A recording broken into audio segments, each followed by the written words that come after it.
Blessings and good evening from Melbourne CBD. One of the reflections the Buddha encouraged us to bring up every day as Buddhist monks is the fact that we are alms mendicants. The word bhikkhu means an alms mendicant. We depend on people's kindness for our livelihood. As Buddhist monks, we don't have an income, so we can only survive if there are people with faith enough to support us. And we're not allowed to ask anything from people unless they've made a formal invitation. So the Buddha set up the monastic system so that monks, nuns can't be a burden on the world, or are just a minimal burden on the world. Why did he do that? Because it's a good way to train the mind to let go of a lot of habitual craving and attachment for the things of the world. Also, it makes us bring up gratitude and appreciation for the support we get. So say at the moment I'm living in this hotel, I'm very grateful to the Australian government because they're the ones providing me with food and accommodation at this time without asking anything in return. I guess ultimately I could say I'm grateful to the Australian taxpayers who are funding this. I'm grateful to the hotel staff who make an effort every day to bring me my food before midday and any other supplies I need. They are always asking me if I need anything, so they've been very kind. And this whole trip has just been an example of how Buddhist monks get by in the world. We don't have a lot to give back other than our goodwill, our practice of metta, goodwill and kindness and compassion. And we have maybe some experience we can share with others in our teachings, the teachings we give. But materially, we don't have much to give back. But also living this lifestyle, we are providing an opportunity for other people to do good sometimes. And it's one of the nice things about being a monk is that you witness and experience a lot of spontaneous generosity and kindness coming from people. And I'm certainly experiencing that here in the hotel. And on the trip I went across to the UK. Even the very first night in Melbourne airport before I boarded my plane to the UK, the owner of one of the pharmacies in the airport, without any prompting, he offered me a couple of very good quality face masks for my trip, which I've been using all along. And someone on the plane commented that the kind of mask I had was better than anyone else's on the plane because it was hospital grade. And I didn't ask for that. The man was just very kind and came forward and gave them to me. And that's the life of a Buddhist monk. Sometimes when you need some help, people are there out of the blue, they come and help you. And every day you receive that and you reflect on that, because every day we have to eat, somebody has to prepare and provide that food. So as well as gratitude arising, we also practice a lot of metta, goodwill, meditation, spreading thoughts of kindness and compassion in appreciation for the people who have helped us, but also for everybody in general. So I'm meditating in the hotel every day. I spread metta to all the occupants of the hotel, the staff, the residents, even beings in other realms who I can't see. And then I spread metta out to the Melbourne CBD, people who work here, travel here, pass through, whoever that may be. May they be at peace, may they be free from suffering and stress, may they be free from COVID-19. And then out towards the rest of the world. This is a practice we do every day. And it's a very good foundation for the mind. If you practice meditating on the theme of loving kindness and compassion, brings a lightness, a brightness to your heart, whatever else is going on in your life, whatever else is going on around you. And obviously at this time, with people stressed and worried about the disease, the government regulations, well, we could probably use more goodwill in the world. So that this is one thing we can all do for other people. Even just a kind thought for someone else brightens your own mind, and when you meet the other people, it tends to come out in your speech, your actions. So it's a very good thing. Every day they ring us up or come to the door and interview us to see that we're okay. I guess they're worried people in quarantine may be feeling more stressed or anxious than usual, or getting restless and frustrated being stuck in a hotel room. So yesterday they gave me a long interview asking me many questions, and turned out that I don't have many worries. And why is that? Because I don't have much to worry about. As a Buddhist monk, I don't earn money, so I don't have money worries. I don't have to worry about paying bills or where the money's coming from. I gave up thinking like that a long time ago. I don't have many possessions and properties, so I don't have to worry about that. I don't have to worry about many things that people normally do have to worry about out in lay life. I don't have a partner, a relationship. I don't have children. So I'm free from so many worries. So me and the interviewer agreed that I'm probably the happiest person in the hotel, because I've got so few things to worry about in my life. It might not always be like that. Say like when you're a young monk and you come into the robes, you probably do have some stress and worries because you've just changed from being a layperson to becoming a monk. Well, you might have many desires that are frustrated, because habitual desires, things you used to do, consume, places you used to travel to, activities you used to engage in as a layperson. You no longer do them as a monk. And the lifestyle of a monk is very disciplined, and you're training in mindfulness and restraint. So maybe that brings up some mental frustrations and difficulties at first when you come into the robes. They say when you're a young monk, you spend a lot of your excess mental energy just thinking of ways to get what you haven't got, or get back to the lay life, or have experiences that lay people have. But over the years and through the practice, that changes, and right view arises, and you start to look at your mind, your experience of the world more in light of the Four Noble Truths. So no longer are you looking to escape back to the lay life, you're looking just for the ways to escape from suffering, and that becomes your priority.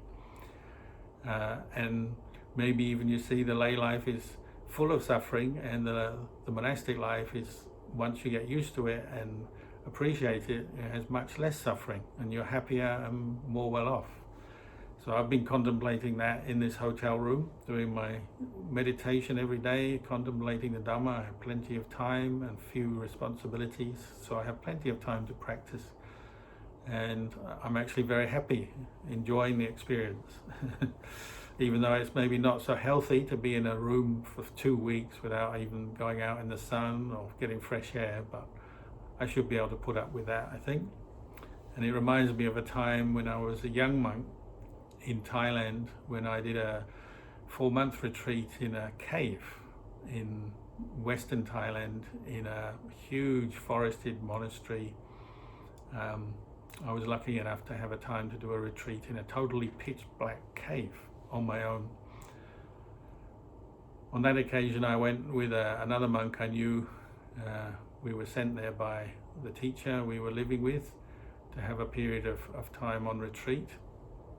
And we hitched a lift on a truck many hours out of Bangkok, and then the last few hours of that trip we had to walk with our gear in the hot sun through the forest, because it was totally isolated from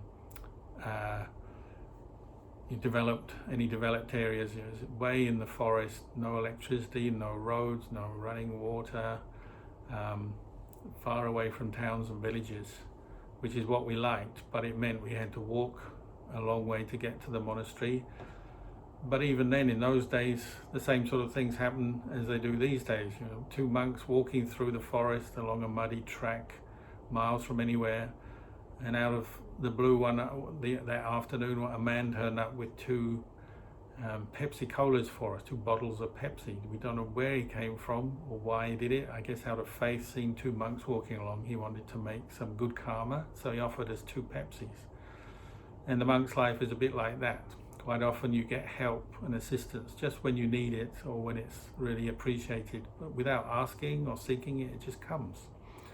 Then not long after that, a man came by on his motorcycle and said he wanted to give one of us a lift as a passenger. But we decided we wouldn't split up, so he said, well, I'll take your 2 bags, your backpacks, onto the monastery, which was still many kilometers away. And he took them there, delivered them for us, so our walk became much more pleasant, just walking along without any luggage. And that monastery was called Tiger Stream Monastery. And so when I arrived, there was only one monk living there. It was very peaceful. It's about 4,000 acres of forest surrounded by national parks. So it's just forest within forest. Very pleasant, peaceful place.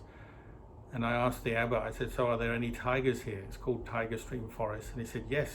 I said, have you ever seen them? And he said, yes. And he said, look, I'll go and show you something. So we went for a walk for about 1 kilometer, just from one side of the forest to the other. And he showed me an area where there were some rocks and caves, and there were fresh tiger prints there. So that added a little bit of excitement to the retreat. And he was very kind. He allowed me to stay in a cave. It was very dark, but with fresh air in it. So it wasn't a stale, stuffy or damp cave. It was a dry cave with fresh air, but totally pitch black. And it was actually bigger than this hotel room. There was one chamber where I could sit, meditation and sleep, and then another chamber which gave me a space to walk on the dusty ground about 20 paces up and down. And there was even a water supply. There was water that dripped through the rock ceiling of the cave, and there was an oil drum to collect it. So I had an oil drum of freshly purified, filtered water, both for drinking and bathing.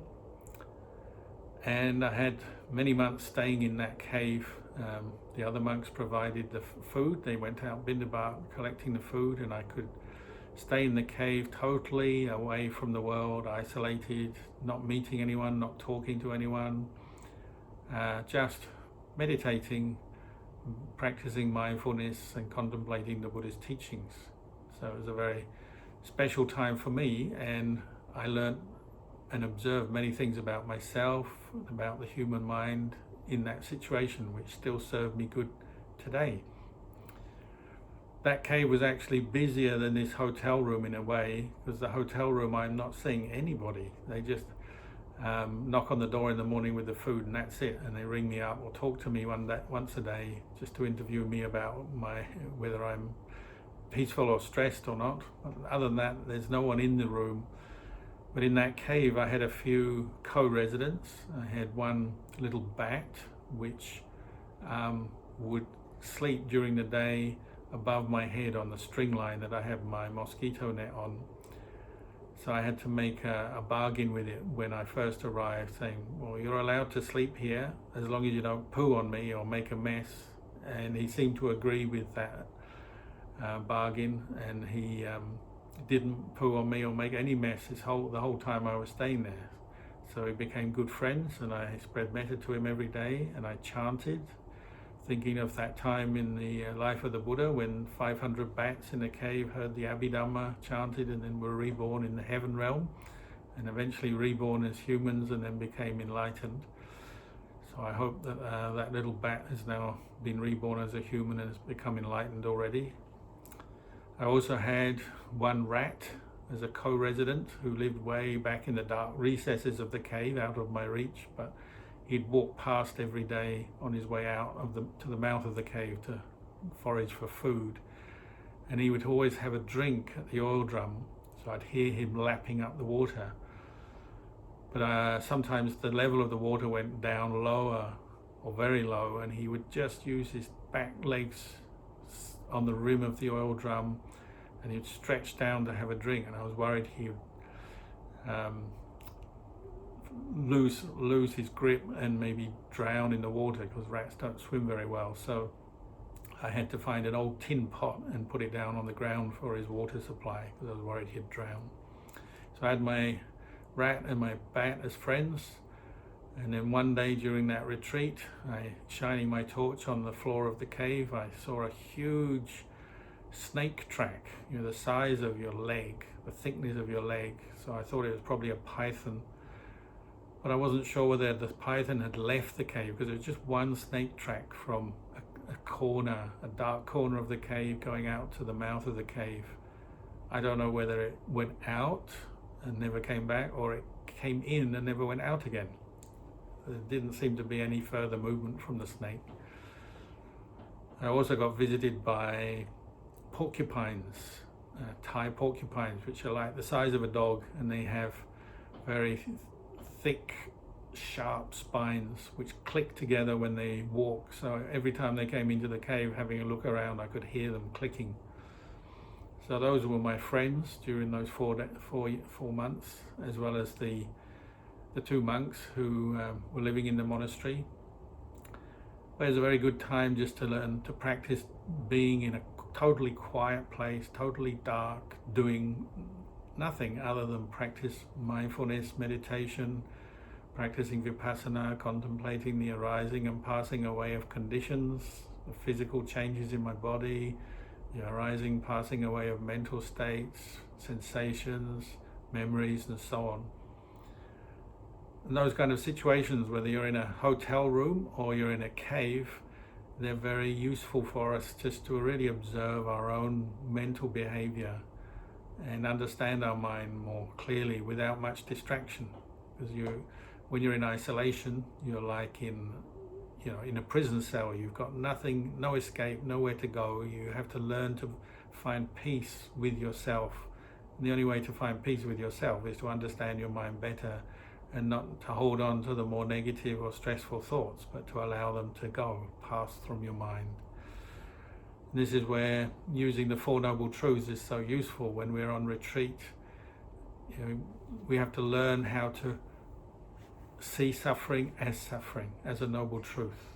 So if you do have a painful memory or an angry thought or some anxiety or worry, your aim is to bring up that clarity of mindfulness and awareness to see a thought as a thought, see the feeling with it as a feeling, see a memory as a memory, but not to cling on to it or identify with it too strongly, just to notice it, accept it, and then notice its characteristics. And what are the main features of a thought?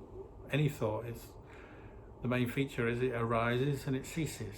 And if you're doing that every day for many hours a day, you become good at it. You become better at, or more skillful at, seeing your own moods and thoughts, trains of thoughts, as just temporary experiences in the mind that arise and pass away according to causes and conditions.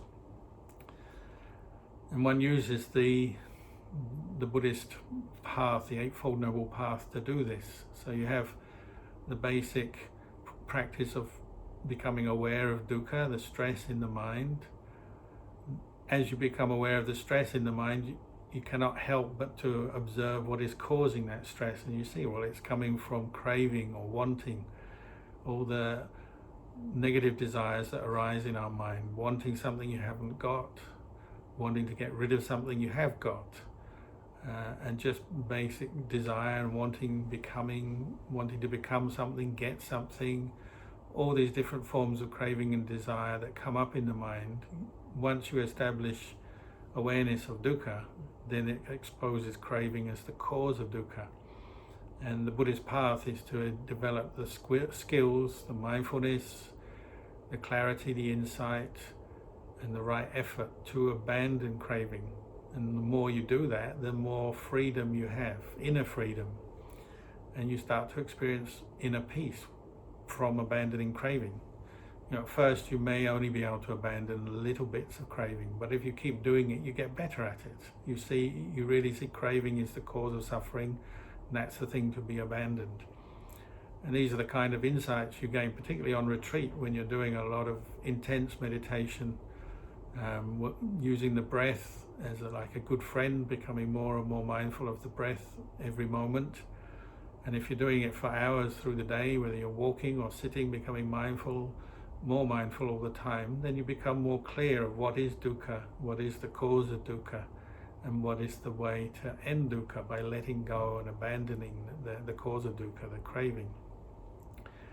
Those kind of insights become more steady and fixed in your awareness and your understanding. At first they're shaky, and you may have a little bit of insight into dukkha, and then it disappears and you're back with the dukkha, and it might seem hopeless. So you need a lot of patience as well. But if you keep practicing, this way of looking at your experience becomes more established, and it becomes your main priority in the practice. In the end, you stop blaming external things and people and conditions for your suffering, your dukkha. You start to see it really is caused internally by your own wrong thinking and attachments and craving. So your priority becomes to establish enough awareness to see craving as the cause of suffering, and then to abandon it. And it comes through practice. If we're still suffering in our life, it's because we haven't practiced enough. We haven't done this enough. So for me, I'm very grateful for this opportunity, even though it's an unusual situation, being put in a hotel room for 14 days. It actually is quite a useful opportunity to practice the Dhamma, to train my mind without too many other distractions or responsibilities. I don't have to go anywhere or plan anything. I can just use my time to practice mindfulness and contemplate my own mind, to let go of the causes of suffering. So maybe I'll just say this much for tonight, and encourage you all to keep up with your practice, whether you're at home, you're in the monastery, wherever you are. Our number one priority is to look after our mind, treat it well. The better you treat your own mind, the better kind of a place it will be for you. Even if you're having a lot of stress coming up, negativity, not very peaceful states of mind, if you treat them correctly, treat them wisely, treat them with kindness and compassion, you'll find you'll get through them much better and can let go of them much more easily. So I encourage you to keep doing that, keep practicing, keep developing skillful states of mind, being patient when your mind is not peaceful, and learning to develop that mindfulness and equanimity where you can just see the mind as it is. So when it's peaceful, you know it's peaceful. When it's not peaceful, it's disturbed, it's distracted, you know it as disturbed, as distracted, but you don't make anything extra out of it. You learn to be mindful of your experience, and then to let it go, let it be. This is the aim of our mindfulness practice. This is where peace really arises, when you see things as they are, rather than grasping at them or wanting them to be some other way, wanting your mind to be different than it is. So I encourage you all to keep practicing this, and I'm sure it will bring you more peace, more happiness in your life. So may the blessings of the Triple Gem guide you, protect you, and bring you to peace and happiness, and I'll talk to you again.